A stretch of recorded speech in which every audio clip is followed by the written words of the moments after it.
Today is August 8th, 2023. I'm Adrienne Falaise, and it is my honor to be interviewing Yvette Lee Bowser for the Interviews in Oral History of Television and the Writers Guild Foundation, and we are in Encino, California. Thank you so much for sitting down with us today, Yvette. Thank you for having me. So, first question is, what was your name at birth? I was born Yvette Denise Lee. My mother wanted to name me Felicity June. Thankfully, my father won that debate, so I was Yvette Denise Lee. I was born in Philadelphia, Pennsylvania, at the University of Pennsylvania in 1965. And what were your parents' names? My father's name was James. My mother's name was Carol. My dad was a gambler. He did that professionally for as much as anyone can gamble as a profession and make a living doing it. And kind of that's the basis of a whole other series, that my dad was a professional gambler. And we were definitely in some very kind of harrowing and sketchy situations while I was growing up. My mother, on the other hand, was a professional worker and earner. She held down many, many jobs over the years. When she left Penn State, she worked as a cigarette girl in Atlantic City. She worked as a grocery clerk. She turned herself into a vice president of a bank. And then even in her semi-retired years, she worked as a pari-mutuel clerk at the racetrack. So she was very driven. Yeah. And I get my drive from my mom, for sure. I get my sense of hustle from my dad, kind of that undying desire to complete whatever I start. That kind of comes from him. And did you grow up in Philadelphia? Actually, I was only there from 1965 to 1970.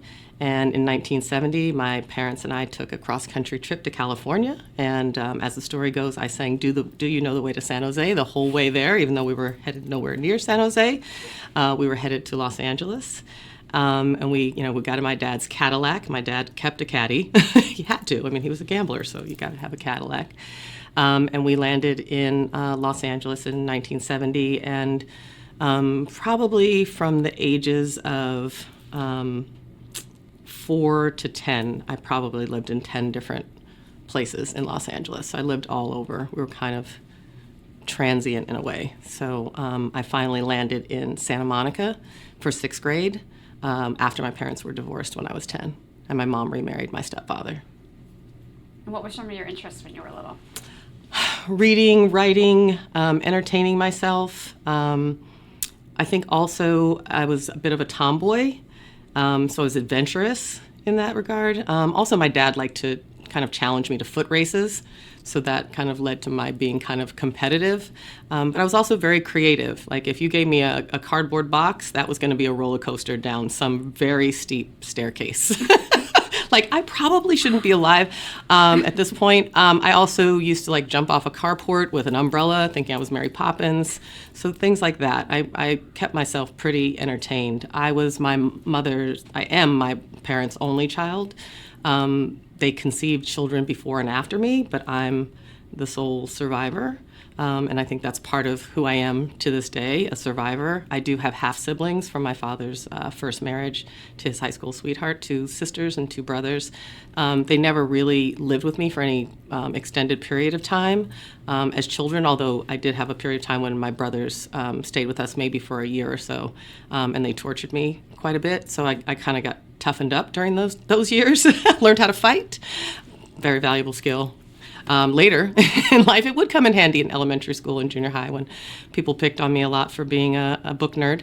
And I got to know one of my half-sisters really well when she came to live with me as grown-ups, which actually informed one of the series that I shepherded onto the air. So we'll talk about that a little later, for sure. What kind of writing did you like to do as a kid? All kinds. I was kind of that weird kid who, for show and tell would show up with Raggedy Ann and Andy puppets and some animal puppets. I had a bear, I had a rabbit.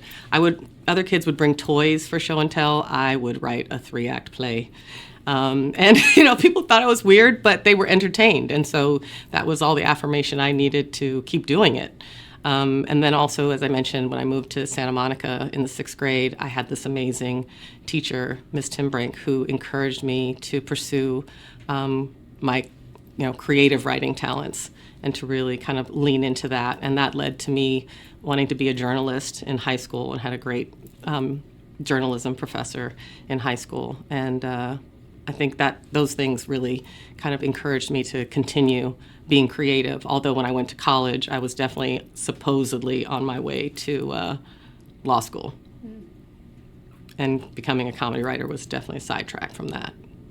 What about television and movies? Did you watch a lot of television growing up? I was raised by television. I was a latchkey kid. So, like, Laverne and Shirley were my babysitters, for sure. I loved Maude. Like, Maude was my girl. Like, she was everything I wanted to be. Self-possessed, bold, vocal, a feminist. I just really leaned into those images that I saw on television for inspiration. And entertainment. I loved I Love Lucy. I watched Happy Days, Partridge Family, Brady Bunch. So I was definitely seeing a lot of friends as family images coming up, and I wanted that. Like Laverne and Shirley were like the OG, best friends. They were like kind of my beacons for sisterhood. I wanted to have adult friends like that when I grew up. Because they were super close. They were there for each other through thick and thin. So they very much kind of informed what I was looking to emulate later on in my life and in television, in my storytelling. Where did you go to college? I went to Stanford University. And what did you study? Poli-sci and psych. So, of course, I'm a comedy writer.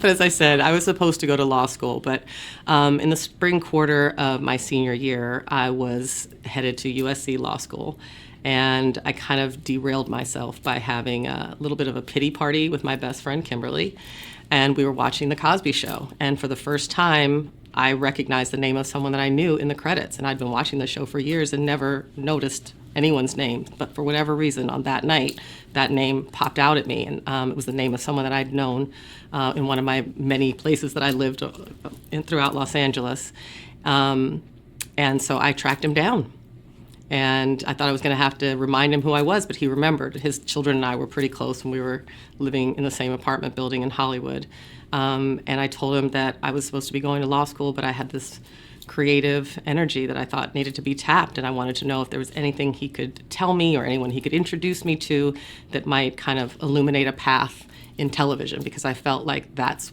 what was calling me at the time. And it just so happens that I was at Stanford University in the Bay Area in California, and his friend, Bill Cosby, was shooting a movie in Oakland just across the bay. So I got introduced to Dr. Cosby, and I told him that I had this creative energy that has to be tapped. And he said, "There's nothing for you out here. Go to law school." Wow. And I said, "No, but you have to read these." It goes to show you sometimes it's not what you know, it's who you know. Tell me, do you agree with that? Creative stories like this there aren't even any creative writing classes at school, but I've been writing. It's like I'm writing like I'm running out of time, and like Hamilton, and it just came out of my mouth that way, so I'm just going to run with it.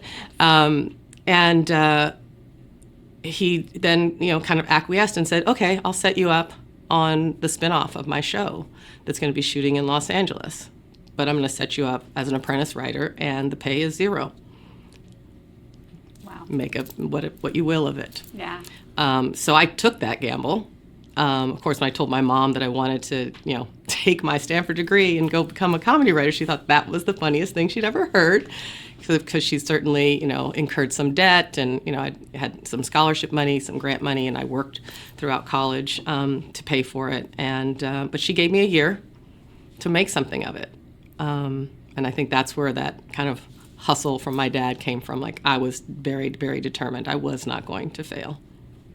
So did you join the show then before it even started, right when it was ramping up? I joined the show on August 4th, 1987. So I just had my 36th anniversary. Wow. 4 days ago. Absolutely, yes. And the show, they'd shot a couple of episodes, but they were not intending to air those episodes. And the show was I was supposed to start earlier than August, but there was some retooling going on. And it's not really, a secret that the show was very much finding itself. There wasn't a creator involved in the show day to day. Those who had been credited with creating the show and had written the original pilot were either no longer working on The Cosby Show or still working on The Cosby Show, but they didn't have anything really to do with the series. So there was a group of us who were left there to then kind of fill that creative chasm. And collaboratively, we were able to develop and create what that show became over the first few seasons.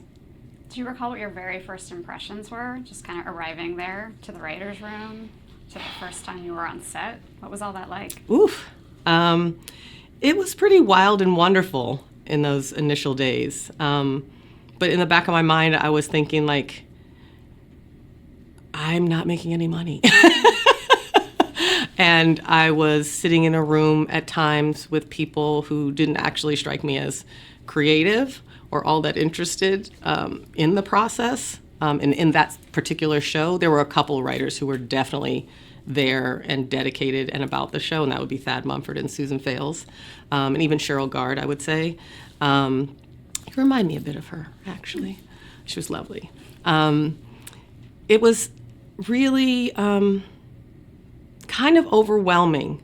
I think in the initial weeks, I was wondering if I'd made the right decision. But then as the months wore on and I started to kind of suggest ideas for characters. Taking a risk like that in your life. And storylines that were actually getting used in the show, I started to feel like I was going to get a foothold on this thing, that there was really some traction. But one of the really beautiful things about being an unpaid apprentice was that I didn't have any defined responsibility. So there were times when I was able to kind of float throughout the production, soaking up whatever it was I wanted to or needed to soak up. Like I kind of created my own master's program. So, I found a way to take this thing that felt like maybe I'd made the wrong decision and give it some shape and give myself kind of a plan, kind of blaze a little trail of my own to get from here to there over the next, 5 years or so. Let me see, what else can I say? So yeah, I was like getting, I was taking lunch orders.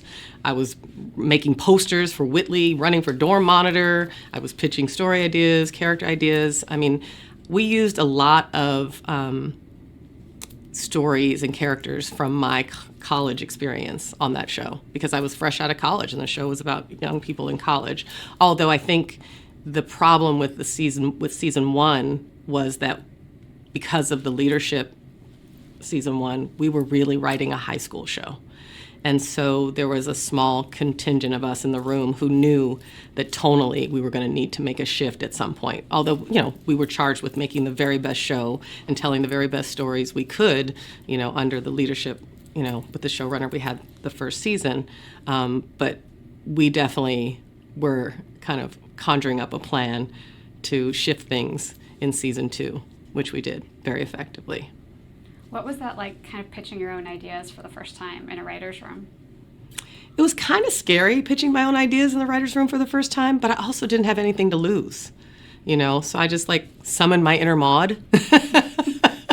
It's like, what can they do? Not pay me? They were already not paying me, right? And at some point, actually, after, several character ideas and story ideas that I'd pitched were used and actually in episodes that aired, I went and petitioned to get a salary.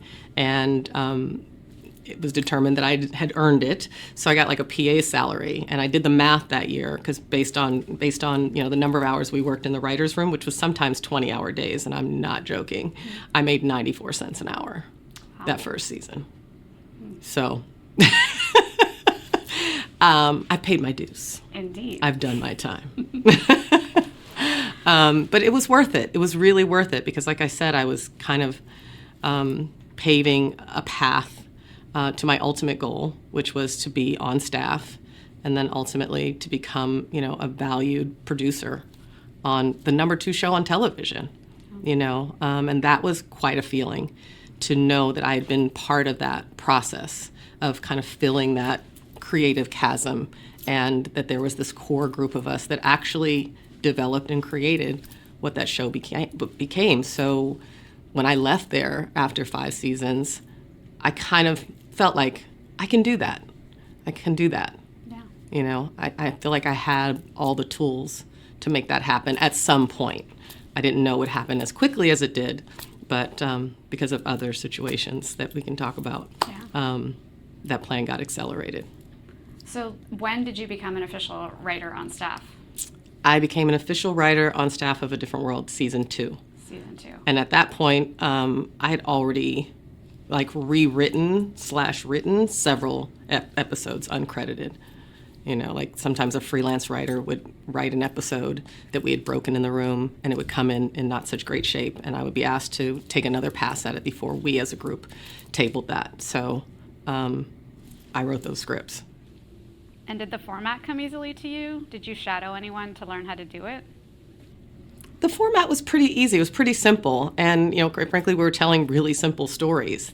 They weren't complicated or deep. And the goal that season was really kind of finding the funny in some characters that weren't inherently funny, nor was there kind of built-in conflict that you actually do need for quality storytelling. So we were, I mean, it was, the bar wasn't as high as it needed to be, but which was something that I learned. Like, we really were kind of creating the quality. We were building the plane as we were flying it. Yeah. And I think it's pretty well documented. So I'm not speaking out of school on that. Yeah. So let's talk about that transition from season 1 to season 2. There were a lot of cast changes then. Debbie Allen came in as a producer-director. What was that transition period like? That was really exciting, you know, and as I mentioned, Thad and Susan and I already knew that we had been kind of fighting a losing battle tonally during season 1, and so we'd already planned and had gone on a tour, the three of us, of HBCUs, where we were just gathering all this really rich material, you know, to kind of weave into the fabric of the show. And at the end of that tour, we ended up at Dr. Cosby's house, where we were introduced to Debbie, who was going to be coming on as a producer-director. So the plan was in motion, and having her come in and have the experience of actually having gone to Howard University, which is an HBCU, and also her helping us kind of mend the relationship between the page and the stage, the writers and the actors. It really created more of a familial and collegiate environment, which was completely appropriate given what the show was about. And also it demonstrated how we could work as a family in a work environment.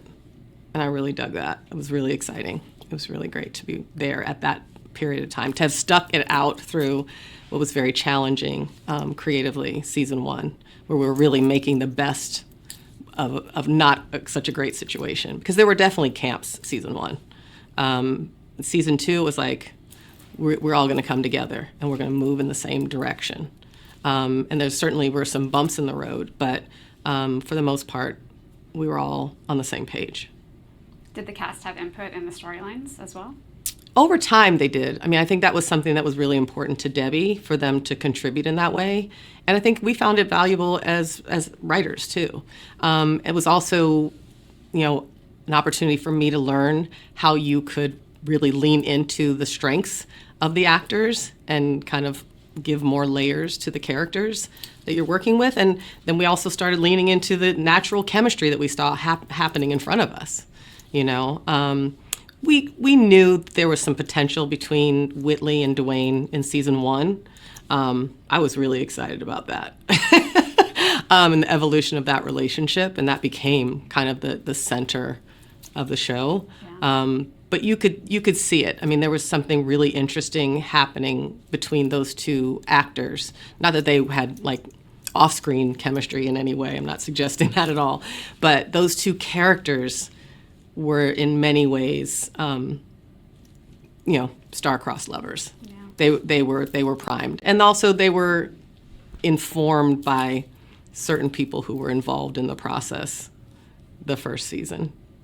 It was It was a really interesting process because there were times when we were borrowing attributes of each other's in the room, and certain people didn't realize that they were being pilfered, that their personalities were informing these characters in certain moments. But it was very fun. It was very organic, which also let me know how my life and the lives of the real humans in my orbit could inform great characters that people want to watch, that people get really passionate about and invested in over the course of time, and want to see, how their lives pan out. Yeah.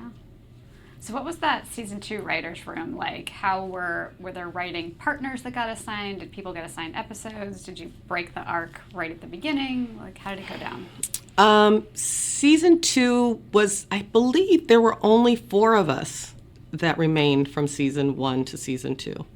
I could be mistaken, but I'm certain, in my memory, it was myself, Susan Vales, now Hill, and Thad Mumford and Cheryl Gard were the only ones who remained from season 1 to season 2. And that was necessary because just the other people who were there just weren't dedicated to what the show was about, and I think you do have to be all in on whatever show it is, whether you've created it or not. You have to buy into that premise, buy into those characters, love them. If you don't understand them, it's hard to love them, it's hard to hear them, it's hard to write them if you can't hear them and feel them. So there was an overhaul of the staff that season. And there were some changes as the seasons went on, seasons 2 through 6. I was only there till season 5 myself, but we were always looking to bring in just new voices, divergent voices, because we knew that would layer the conversation in the room and therefore layer the show. It would be more resonant, with a wider audience. And it worked out pretty well. It worked out really well. I mean, we had a lot of really smart, really funny writers. We brought in playwrights. We had a couple, people who had never written before, people who'd come from film school. My OG, a mentee, Gina Prince Bythewood, came in. I took her under my wing. That was cool to kind of mentor someone who was where I was only, 4 years earlier. Yeah. Was really rewarding and fun. The show often covered some serious topics like sexual assault and discrimination. Can you talk a little bit about balancing that tone between, serious subject matter within the context of a comedy? It was really easy because we were on a college campus. So it's that time of life where you're going through, finding out who you are. You're going through existential crises. You're raising your socio-political consciousness. So all those stories were really organic. You're having sex for the first time, and we were also kind of experiencing the HIV epidemic. So it was natural that our characters on this college campus, encounter that. That episode that we did, If I Should Die Before I Wake, was one that I'm particularly proud of. Susan wrote that script, but we all contributed to it because we could feel it, in our bones. It was devastating the community, and it wasn't just one segment of the community. It was the whole community was being hit by this epidemic. So that was a particularly easy idea to execute. In terms of standards and practices and network reaction, there was definitely some pushback. Oh my gosh, my alarm on my phone is going off. It's okay. I don't know where I'm supposed to be right now. Get to it, Carrie. But I'm in an interview. What were the conversations in the writer's room like about that episode? The conversations in the writer's room were particularly passionate. There were lots of strong points of view, as you would imagine, and about how to get into the story and service the message, if you will. And I feel like it was particularly tense around who the person who had HIV was. Should it be, a male, a female? Should it be gay, straight? And I recall Susan and I feeling very, very strongly about it being a heteronormative female. And I stand by that. I think it was important to have it be a black woman so that people could not like tune out and just say, that's not me. You know, I think it just made it feel more broadly inclusive. Like this can touch anyone and everyone. So we all need to be concerned about it. And we need to not put people in their different corners or quadrants. You know, I think that was really, really important. So we won that battle. Yeah. Tisha Campbell played the character. Very brilliantly. Whoopi Goldberg guest starred in that episode. Yes, she did. And that brought a lot of attention to it, even though I believe advertisers pulled out and we actually ended up airing it without advertising. But it was a really wonderful episode, which I believe we received a Humanitas for. I'm really proud of that work. I mean, it was on that show that I really embraced the idea that my art could be part of my activism.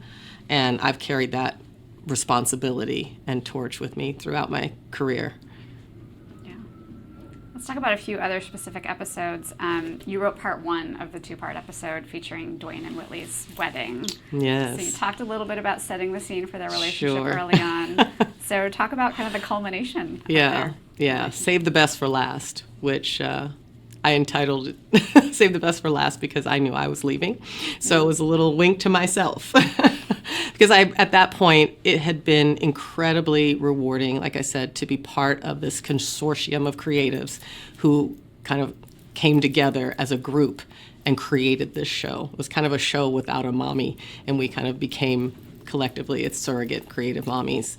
And watching those 2 characters in particular evolve from kind of, you know, the goofy guy who was hitting on everybody, you know, and offering hoagies in his flip-up glasses, and watching him evolve into kind of this, you know, kind of more self-possessed, mature young man, and also to win the hand of this once very immature dilettante who is now a slightly more mature dilettante. Was really, really fun. For them to go, you know, from friends to lovers is one of my favorite, like, it's kind of one of my favorite journeys, which, you know, obviously I took with several pairings over the course of my career. But to get to write that episode and include a few scenes in particular that were really pages from my diary was really a rewarding way to leave the show, because I had been ripping pages from my diary to, you know, lend to the show for the last 5 years. So to take something that was particularly poignant and personal to me and write the scene where Dwayne goes to Whitley the night before the wedding, and they each say to each other that they taught each other how to love, that they actually taught each other how to grow.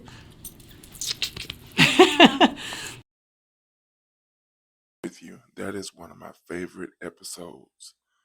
Let me know in the comments, what was your favorite episode of A Different World?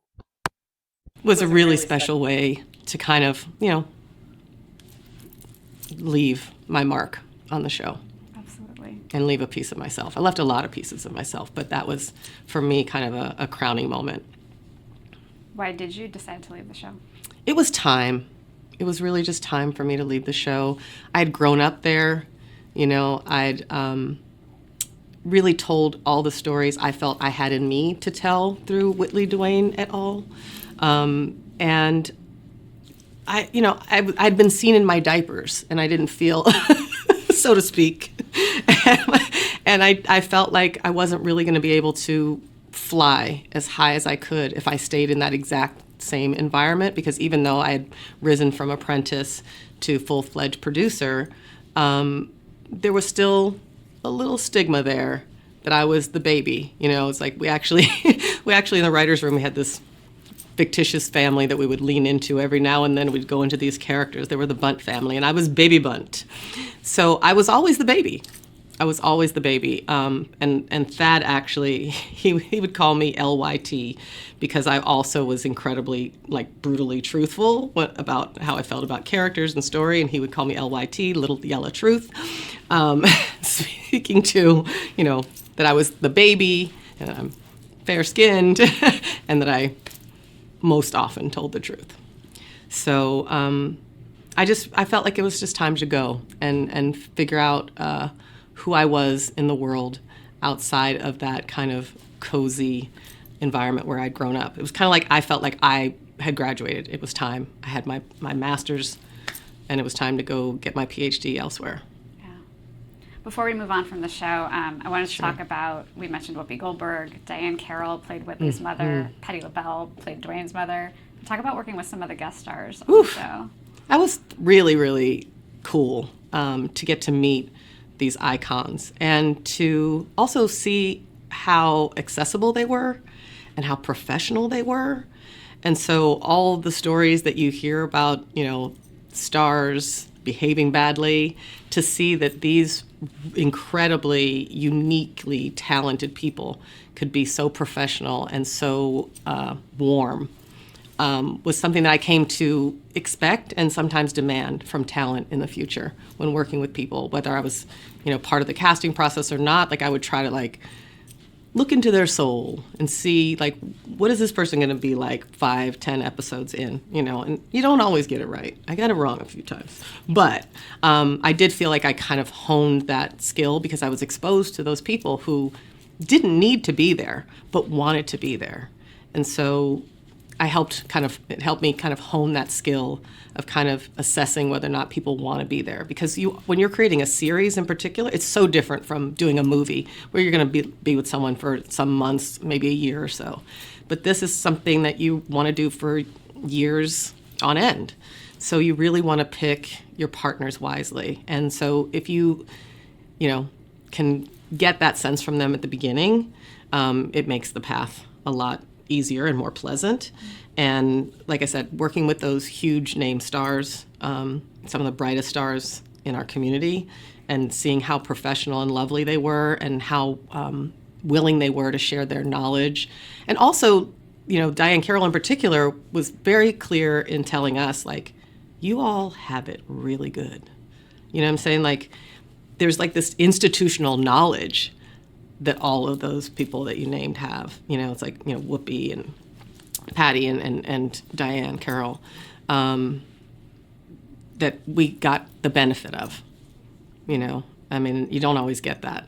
You could work a lifetime and not have access to that kind of genius and just magnificent essence.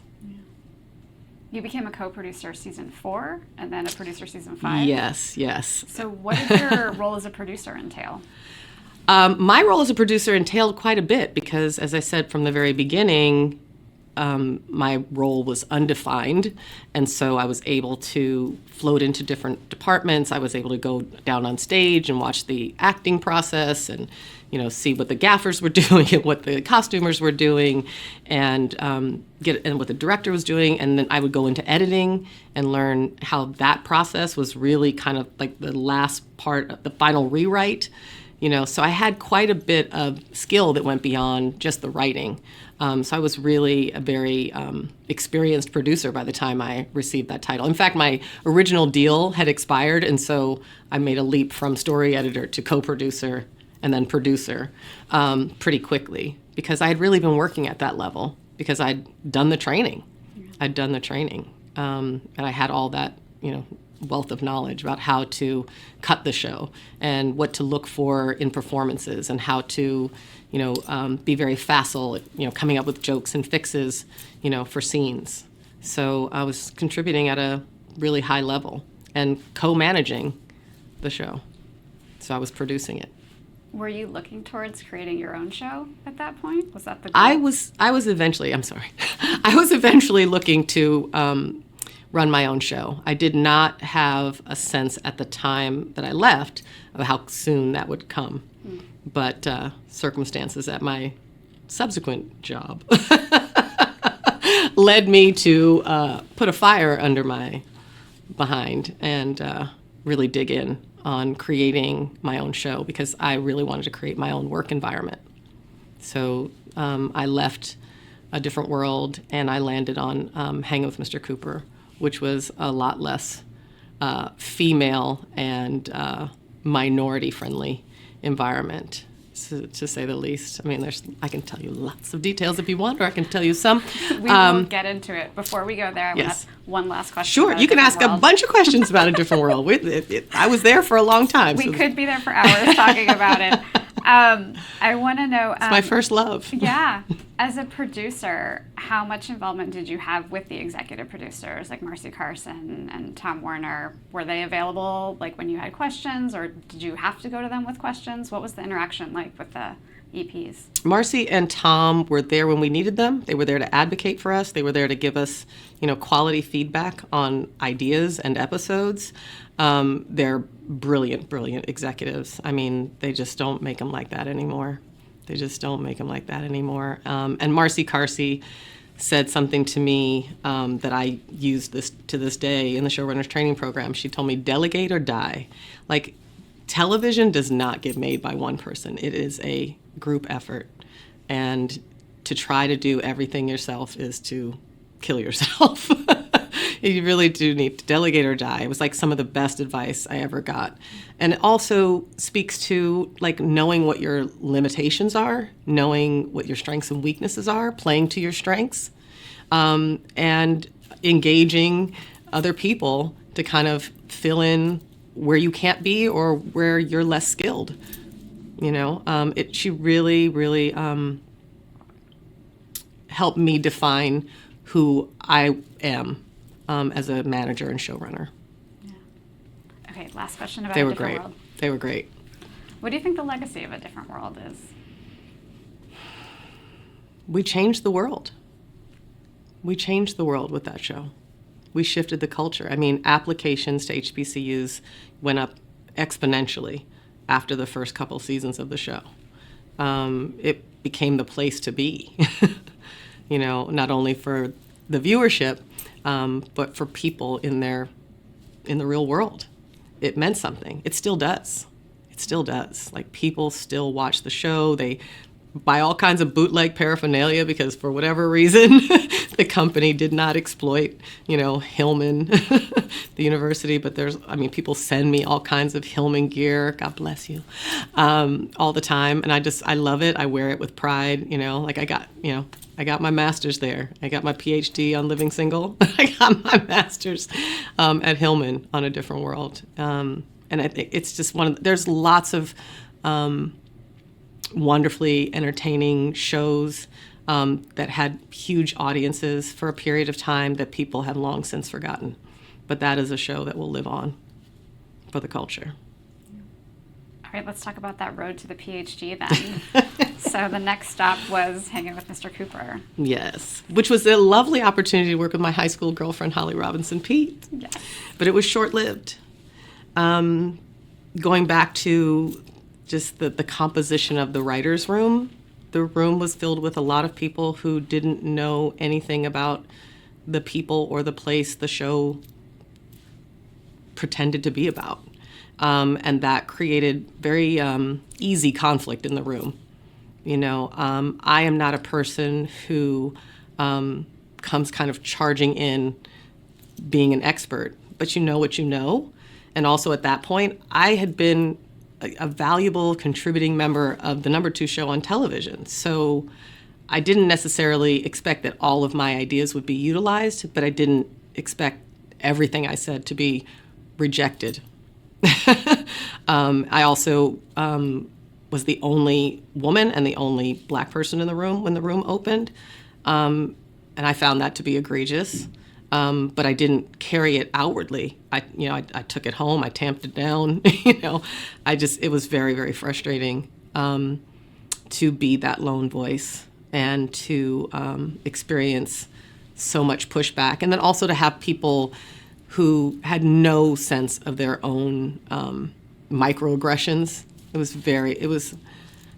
I dealt with a lot of racism, not necessarily conscious, but and misogyny. And I was just like, wow, I just got smacked in the face with what Hollywood really looks like. I was really in a black ivory tower at Carsey Werner. It was very female friendly, very, minority friendly environment. And this was clearly what the rest of Hollywood looked like, or the majority of Hollywood. And I also was just not one to suffer fools. And so I doubled down on my desire to create my own show so that I could create my own work environment where people like me who were minority and marginalized could feel comfortable and safe saying anything at any point in time. You know, I'm sure you've spoken to a lot of writers who say, like, the writer's room is, you know, sacrosanct and you should be able to say anything in it. And it's interesting because I think a lot of writers that you've talked to are probably feeling like, oh, we should be able to, you know, talk this way or that way, even if we have a writer's assistant who's a woman who might be rubbed the wrong way by this comment or that comment.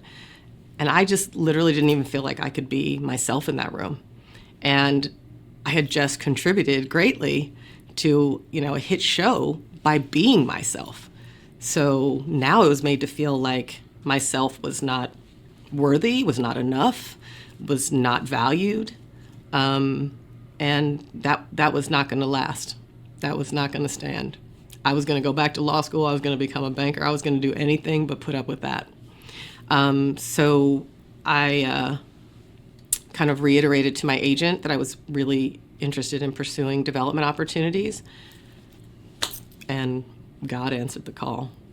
And before I went to hang with Mr. Cooper, I actually had taken some general development meetings, and one of the people that I met with was David Gentilari, who was the head of comedy development at Warner Brothers. And that was also one of the reasons why I ended up at Hang with Mr. Cooper, because he kind of wanted me in the Warner Brothers family. It was actually Laura Marr that became Warner Brothers, but that's not that critical to the story. But so I was there, you know, under their umbrella when Fox Network and Warner Brothers Studio made a talent holding deal with Queen Latifah and Kim Coles to develop a show. And both of them had failed pilots in the past, written by non-Black writers.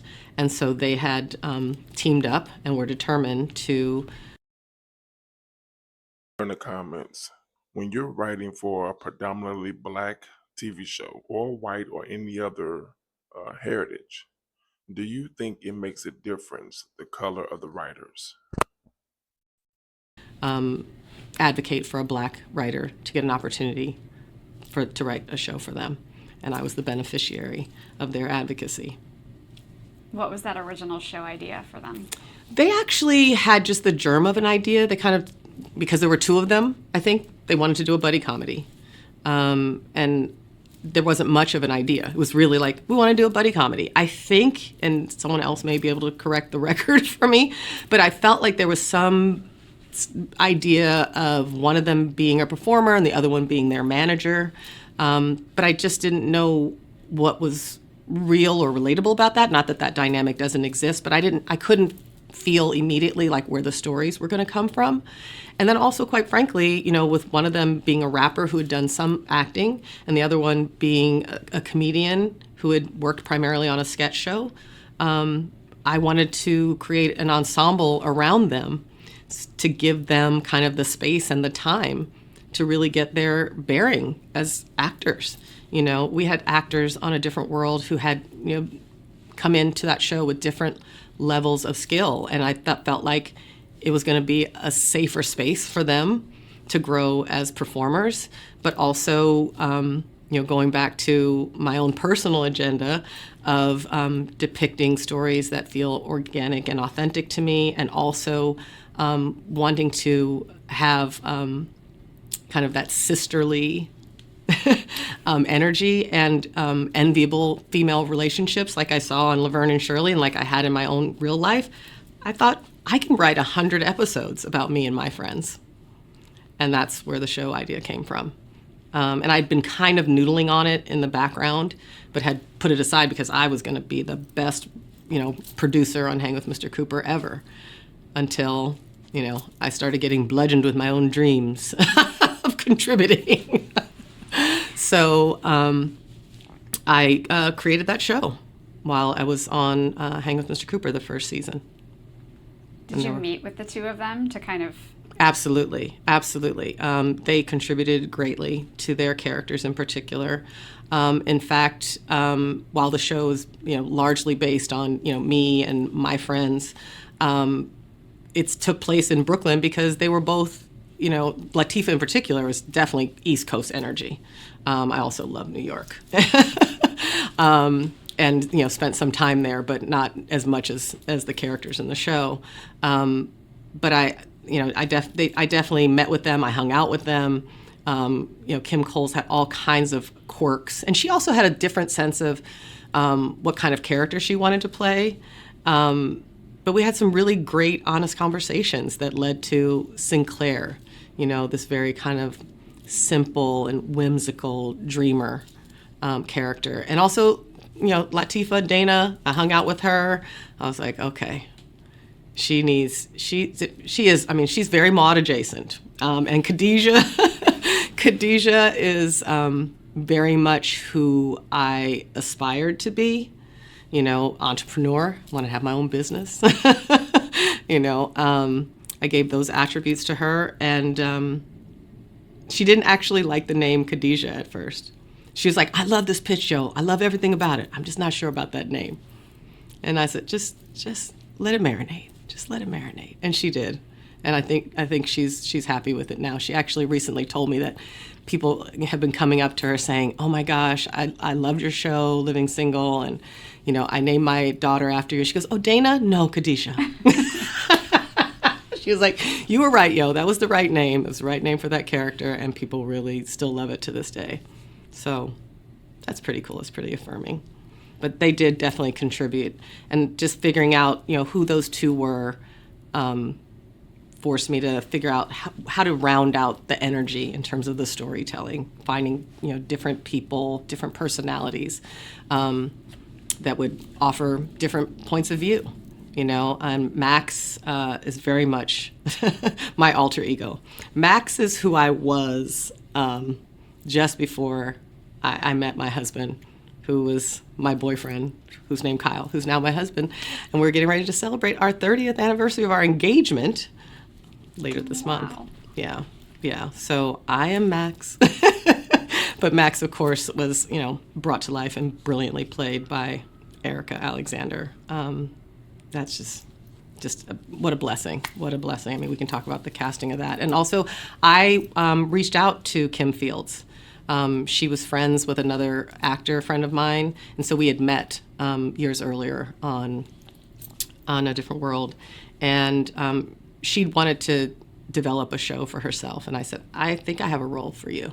I think you, with your experience, will be the perfect piece, of this puzzle, to fill out this puzzle that I'm putting together, these characters. And again, someone who's a seasoned actress, so that our two less experienced actors didn't have to carry the show.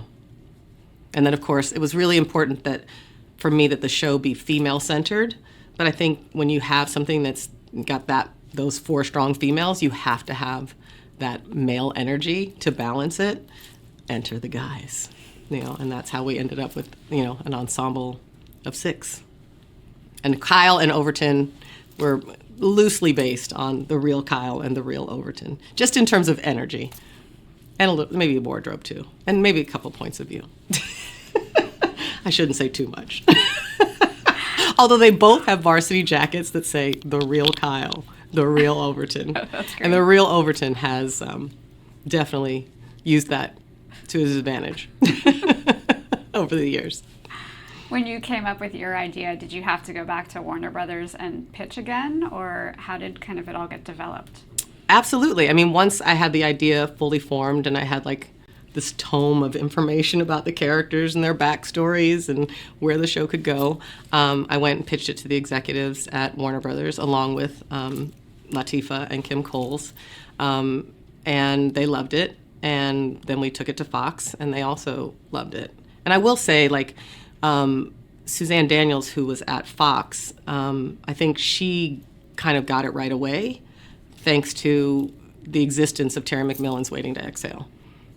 That kind of helped them see how, this group of women could center a show and the value of having that male energy balance it out. So that's how we came up with the show. And were those your first experiences pitching?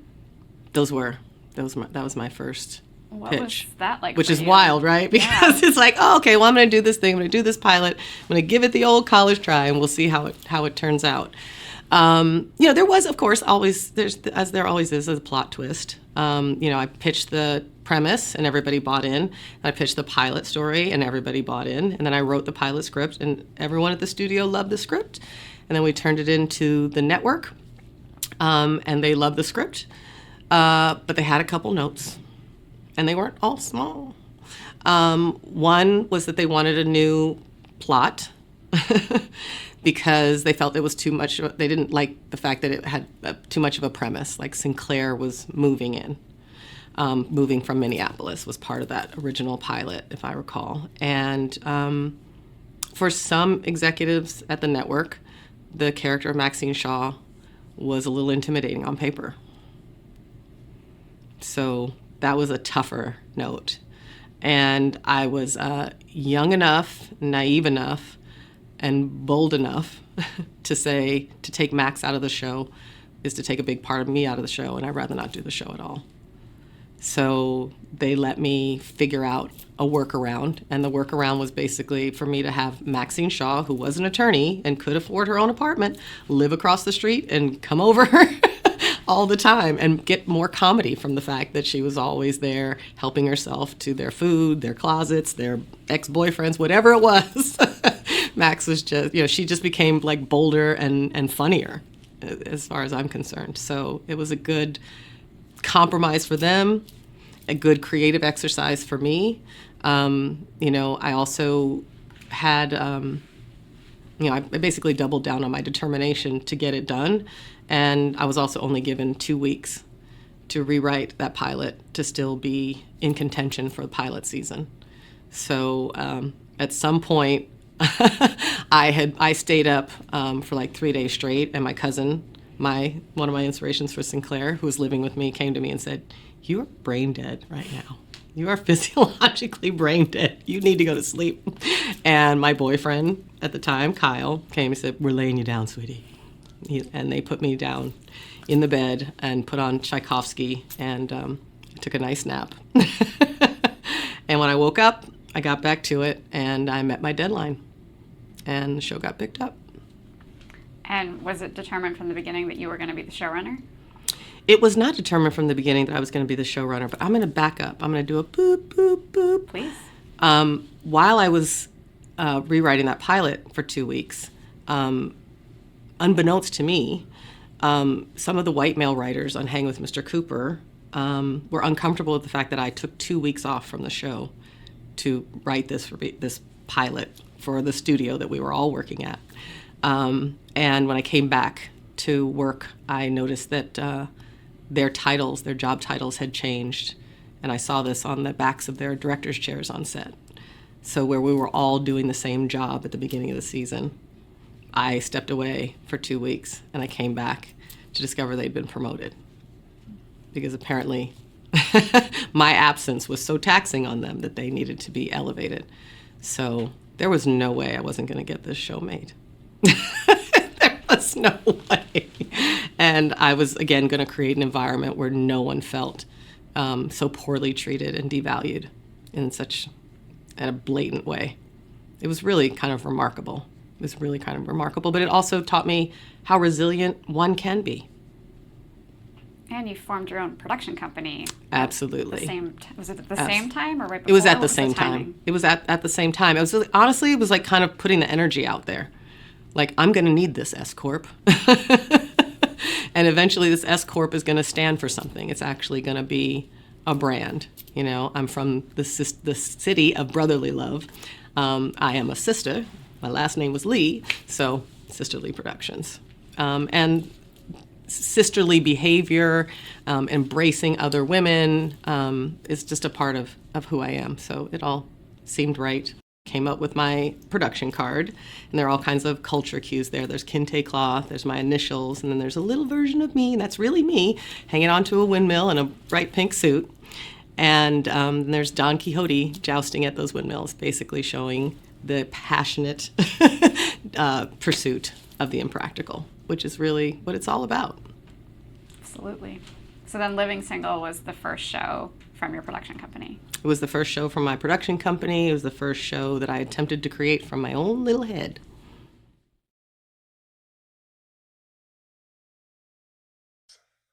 Getting paid 94 cents an hour to do your passion.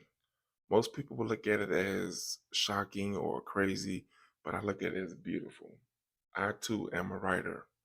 And if you're interested in becoming a writer, look in the description box below and you'll be able to see my course on writing as well as my book. Check that out. But you have just watched Yvette Lee Bowser interview, part 1 of 4. Tell me in the comments what you think about it.